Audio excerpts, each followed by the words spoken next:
এই লিফলেট এটা উদ্বোধন করবো। তারপর থেকে যেমন আগামীকাল বা পরশু আপনারা কীভাবে কী করবেন, আপনারা এখানে একটা প্ল্যান করবেন, কোন দিন আইন করবেন, কোন দিন সুন্দরী পাড়া করবেন, এই প্ল্যানগুলো করে এই মোটামুটি বিশেষ করে যেটা শুনলাম সুন্দরী পাড়া নাকি সবচেয়ে বেশি মানুষ পাওয়া যাচ্ছে, ওইখানে কিভাবে যাওয়া যাওয়া তো কারা কারা যাবেন এই প্ল্যানটা করে আগামীকাল থেকেই যাতে মানুষকে বোঝানো যায়, মানুষকে বিক্রি নেওয়ার জন্য মানে কিভাবে যারা ভোটারদেরকে উপস্থিত করার জন্য সর্বোচ্চ চেষ্টা করতে হবে। আর আমাদের মহিলাদেরকে আমাদের একটা জিনিস বোঝাইতে হবে, বিএনপি যদি ক্ষমতায় যায়, বিএনপি কিন্তু 4 কোটি ফ্যামিলি কার্ড দিবে, প্রথমে দিবে 50 লাখ, আর এরপরে পর্যায়ক্রমে এটা 4 কোটি ফ্যামিলি কার্ড দিবে, প্রতিটা কার্ডে একজনে 2 থেকে 2,500 টাকা প্রতি মাসে পাবে সরকারি ভাবে ক্ষমতা যেতে পারে।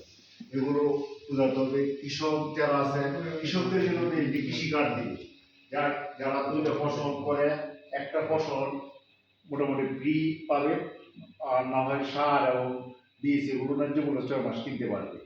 বিএনপি এটা করবে। আর প্রবাসীদের জন্য মানে যারা বিদেশ যেতে চায় এদের জন্য বিএনপি ব্যবস্থা করবে, সেটা হচ্ছে ট্রেনিং এর ব্যবস্থা করবে, যাতে মানে দক্ষ হিসেবে প্রবাসী যেতে পারবে বেকারদের জন্য।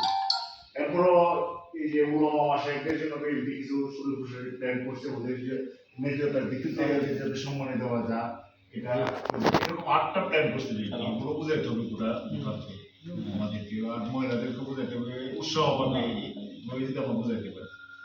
পরিশেষে সবাইকে একটাই জিনিস বুঝাইতে হবে, হানিফ মামা বলছে, সবাই বলছে, বলছে আমাদের